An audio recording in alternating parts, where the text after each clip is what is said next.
Hello, and I hope you are doing well. Thanks for joining me. I'm going to talk about some resources and some ways to connect with your clients and your community during our current pandemic situation. So I know this has thrown kind of all of us for a loop.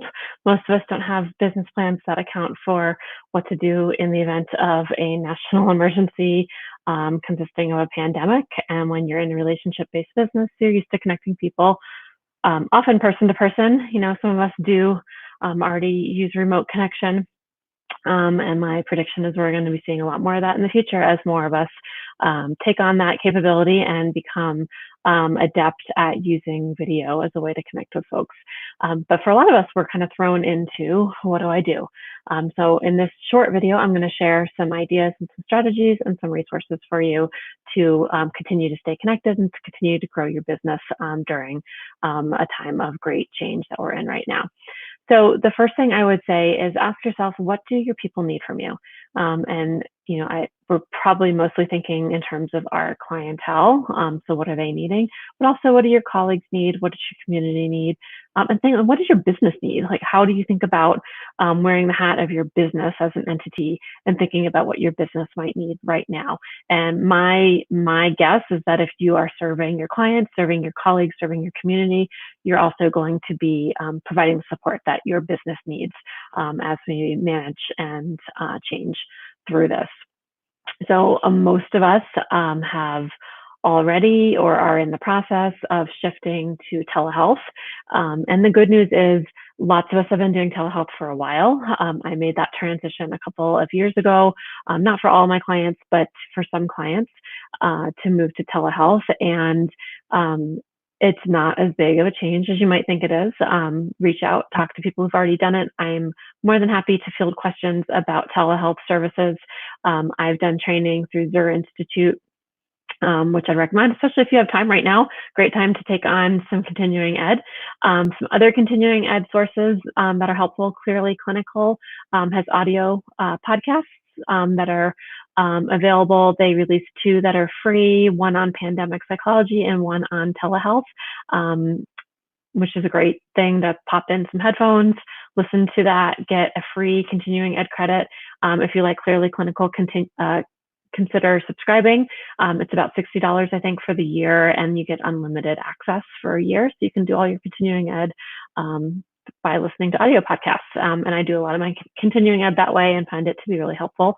I also have one on there that's recorded, and I'm recording another one next week. So that's something that you might do to get yourself set up and thinking about how to use telehealth.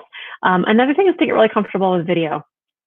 So there's all the clinical side of doing telehealth, which is important. But there's also the managing the technology and the setup and the space and the tools that you need. So I was already working before this happened. I was working on a course to share with all of you on using video in private practice.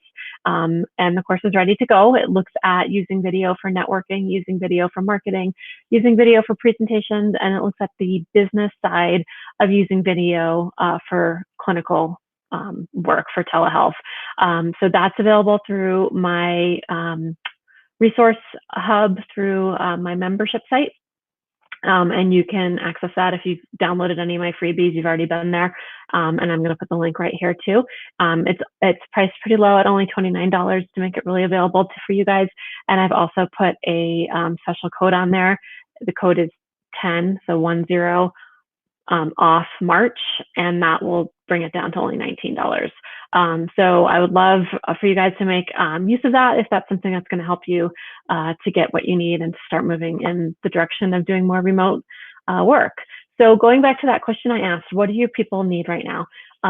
My guess is most of your people need to know that you're there and to know what's coming next. So you can provide them with some stability through all this by reaching out and sharing your plans for how you're going to provide services. And if you aren't going to be for a while, letting them know that so they can know what to expect or where else to turn for resources. If you are wanting to continue, but you're not sure what to do, again, reach out. The telehealth jump is not as big of a deal as you might think it is. And I'm pretty confident that you guys can all do that and manage that transition. So you already have the clinical skills that you need. You just need to figure out a different way to share it with people. And that's an easy problem to solve. So people also, they need to know that you're there. If you reach out, share, by phone call or by email, what your plan is moving forward and how you're going to handle appointments. You can also think about, like, what do they need in terms of information and access to resources, and start providing that to them. And video is a great way to do that. We all want a little connection right now. So if you can get in front of a camera and record what you want to share with people as opposed to typing it out, it's going to be super accessible. It's going to give them a sense of who you are, and a more authentic connection to you. We can also support connection with our colleagues.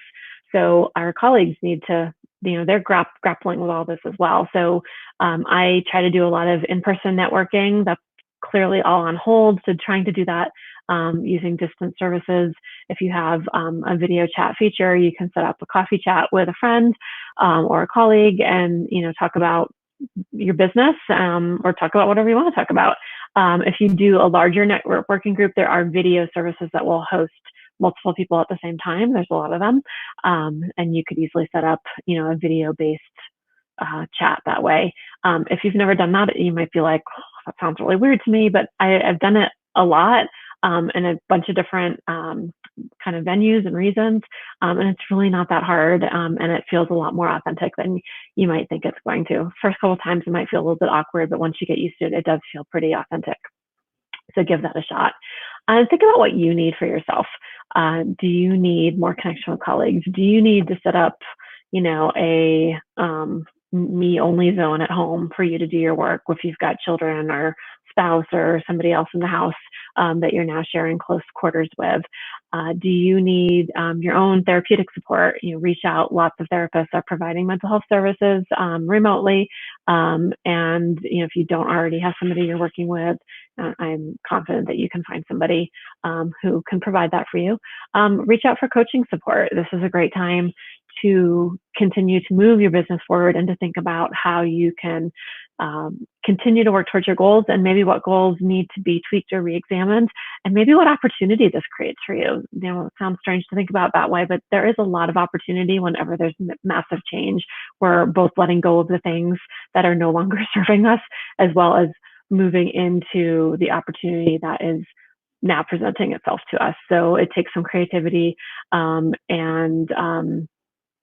again, it's a balance of grieving what you don't have anymore, and listening to the worry that's there and acknowledging it, as well as being open and curious about what is now in front of you.